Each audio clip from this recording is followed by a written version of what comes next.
बड'फा गेजेरथियारि सोलायनाय मावथांखिखौ बिथा खालामनानै क'क्राझार जिल्ला एबसुआ र-13 बोसोरनि हौवासाफोरनि फुटबल गेलेनायखौ खुंनो साखाफारा। देग्लाय थामथि खेबनि थाखाय क'क्राझार जिल्लानि सिङाव थानाय मोन 21 दखराफोरनि गेजेराव लाइमोन हौवासाफोरनि फुटबल बादायलायनायखौ खुंनो बे समाव साखाफारा जाबाय। फैगौ 10 जुलाइनिफ्राय 30 जुलाइसिम दतमा गोजौसिन फरायसालिनि गेलेग्रा फोथाराव हौवासानि फुटबल बादायलायनायखौ खुंनाय जागोन। बे बादायलायनायनि सायाव क'क्राझार जिल्ला एबसुनि गाहाय नेहाथारि खाम्फा बसुमतारिया खौरांनि गेजेरजों मा फोरमायदों फै आबुं बाथ्राखौ मिथिना लानि। गिबियावनो नोंथांमोननि चेनेलजों बयनिसिमबो गाहाम हामलायनायखौ जासिहरदों। बड'फा मिशन फर सास्टेनेबल चेन्ज बेखौ बिथा खालायनानै दुलाराय बर' फरायसा आफादा जिहेतु मोनसे मावथांखि फोसावबाय। बिनिनो 13 बोसोर बैसोनि सिंनि जिहेतु जोलुर बादायलायनाय बेखौ थांनाय बोसोरनिफ्राय दुलाराय बर' फरायसा आफादा जिल्ला आफादखौ गासैखौबो लानानै बे टुर्नामेन्टखौ खुंनाय जादों। दिनै जोङो क'क्राझार जिल्ला दुलाराय बर' फरायसा आफादनि बानजायनायावहाय थामथि खेबनि थाखाय 13 बोसोर बैसोनि सिंनि जोलुर बादायलायनाय बियो मोन 21 दखरा आफादखौ लानानै फैगौ 16 जुलाइ 2023 इं मायथाइनिफ्राय दतमा गोजौसिन फरायसालिनि गेलेग्रा फोथाराव बेखौ खुंफुंनाय जागोन। 16 जुलाइनिफ्राय 30 जुलाइसिम 16 जुलाइयाव जोङो अपेनिं हिसाबै हाबाफारिखौ लागोन। 30 जुलाइयाव जोंनि जोबथा बादायलायनाय बेयो जाहैगोन। दा नोंथांमोननि गेजेरजों जों बयखौबो हांख्रायहरदों। दा दिनै जोंनि बे गेलेनाय बादायलायनाय बे 13 बोसोर बैसोनि सिंनि बेवहाय जोंहा मोनसे गिदिर थांखि लानानै बे हाबाफारिखौ जोङो खुंनाय जादों दुलाराय बर' फरायसा आफादा। दिनैबो बे बेखेवनाय हाबाफारियावहाय जोङो गाजा गोमजायै बे हाबाफारिखौ जोङो खालामनो थाखाय थाम-थिम जागासिनो दङ। दा बेवहाय जोङो 1 रिंगानिफ्राय जोंनि हाबाफारिया जागायगोन।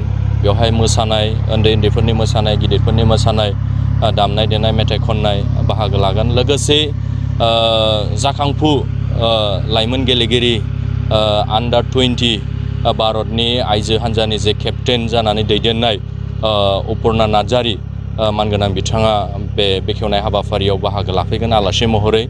लोगोसे गाहाय आलासि महरै बेखेवगिरि महरै जोङो हांख्रायहरदों दुलाराय बर' फरायसा आफादनि गाहाय नेहाथारि मानिजाथाव खनिन्द्र बसुमतारी सारखौ। लोगोसे बेवहाय जोङो गोबां गेदेमा ओनसोलनि मानगोनां मेलेमजिबि लोगोसे रायजो राजा, फोरोंगिरि, फरायसा आरो जोङो बयखौबो हांख्रायहरदों। लोगोसे उन्दै गेलेगिरि बिथांमोनाबो फैनानै नायफैगोन बे बेखेवनाय हाबाफारियाव।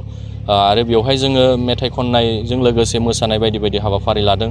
जोङो मुंदांखा मेथाइ रोजाबगिरि आथिखालनि टेक्टिकेल नार्जारी बिथांखौबो जों हांख्रायहरनाय जादों। लोगोसे दतमा हालामनि मोसाखावरि गोबां बिथांमोना मोसानाय, बे दामनाय देनाय आरो उन्दैफोरनि बायदि दिन्थिफुंनाय हाबाफारिजों जोंनि जे बेखेवनाय हाबाफारि बेखौ जों थाम-थिम खालामनो थाखाय जोङो थिग खालामनाय जादों।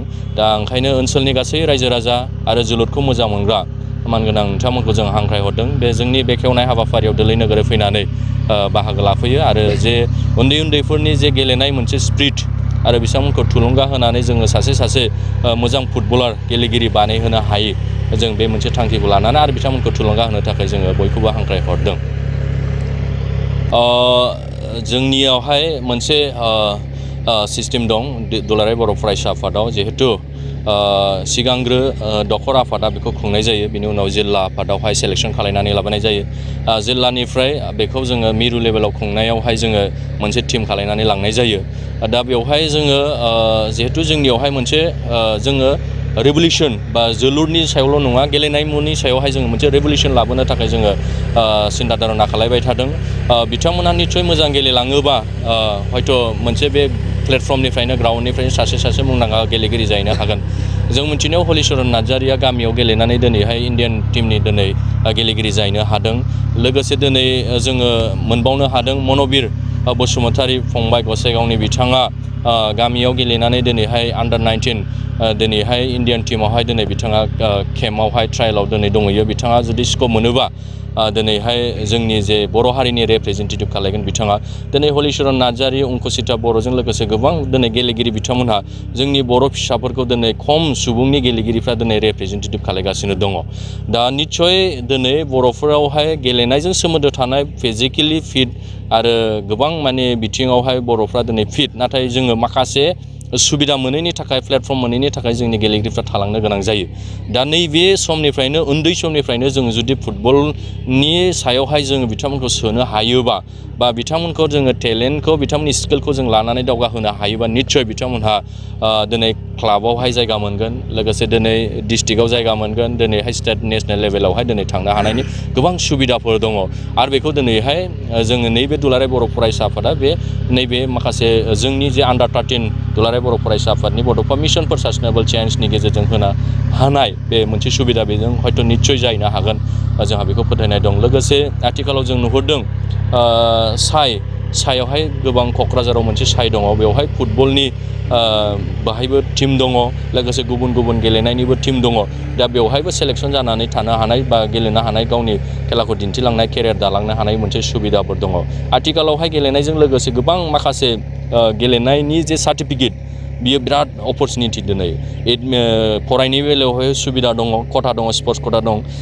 दिनै साख्रिनि बेलायावबो दिनै स्पर्ट्स खथा दङ, दिनै दावबायनायनि बेलायावबो दिनै स्पर्ट्स खथा दं। बायदि बायदि बिथिङाव दिनैहाय स्पर्ट्सजों दिनै गेलेमुजों थाब मुं आरजिनो हानाय, लोगोसे गावखौ दानो हानाय बे सुबिदाया दिनै स्पर्ट्सआव दङ।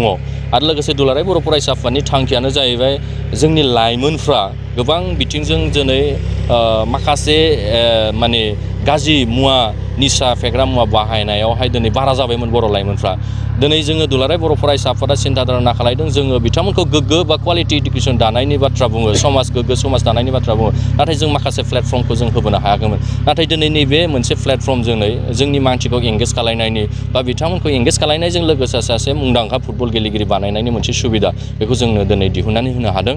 दा बेनि थाखायनो नैबे दतमानि हायार सेकेन्डारि फोथाराव जानो गोनां जे 16 जुलाइनिफ्राय जानो गोनां, बेवहाय मिजिं थिदों, आसा थिदों जोंनि जे ओनसोलनि रायजो राजाफ्रा गेलेनायाव बिथांमोनखौ उन्दै उन्दै गेलेगिरिफोरखौ थुलुंगा होफैगोन। बयबो बिमा बिफा जाय उन्दै उन्दैनि गेलेगिरि बिमा बिफाफ्राबो फैनानै थुलुंगा होफैगोन। दा बेखिनिखौ नोंथांमोननि चेनेलनि गेजेरजों जोङो दिनै दुलाराय बर' फरायसा आफादा हांख्रायहरदों। अलमस्ट जोंनि जे हाबा वार्क मावनाय बियो दिनैहाय 40% आवगायबाय, आरो जोंना अखा हानायनि थाखाय बे माखासे खामानि फिल्डनि खामानि बियो थाबथानानै दं। हयथ' साननैनि उनावनो बे गासैबो डेक'रेसना ओंखारजोबगोन। बेखिनिखौनो दिनैहाय नोंथांमोननि चेनेलजों फोरमायहरबाय जों। सिक्किम रायजोआव दावबायहैनो गोसो जानाय दावबायारिफोरनि थाखाय मोनसे गोजोनथाव खौरां।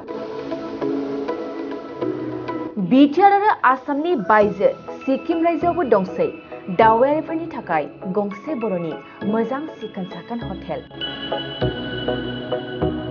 साया ब्रह्मनि नाजानाय आरो सामलायनायाव दायो दावबायारिफोरनि थाखाय सिक्किमनि गेंटकआव खुलिदों हटेल साइमन। गेंटकनि चिफ मिनिस्टार थाग्रा बांग्लानि साखाथि फ्लावार श'नि JN र'डआव बर'नि साइमन हटेल दंसै। जुदि सिक्किम रायजोआव दावबायनो थाङोब्ला नैबे हटेल साइमनआव दावबायारिफ्रा हर थानो हागोन। गासैबो खाबुगोनां साया ब्रह्मनि हटेल साइमनआव जायखिजाया समावनो दावबायारिफ्रा रुमखौ बुकिं खालामनो हागोन। लोगोसेनो सोरबाफोर दावबायारिया सिगांग्रो रुमखौ बुकिं खालामनो सानोब्ला नैबे मबाइल नाम्बार 6291623149 आरो 7011225908 आव थोंजों स्लट लाहरनो हागोन।